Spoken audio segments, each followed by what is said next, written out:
Всем добрый день. Привет из середины Геленджикской бухты. Алексей правильно сказал, начинаем флешмоб. Как мы провели утро, встретили. Утро 23 февраля 2024 года. Ветра очень мало. Но вот такая конструкция.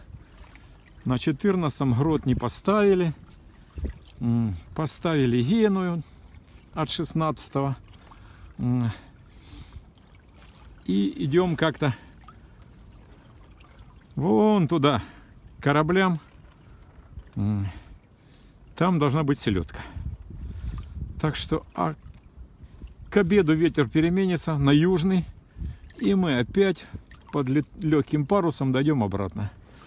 Так что вот так. Вот такое утро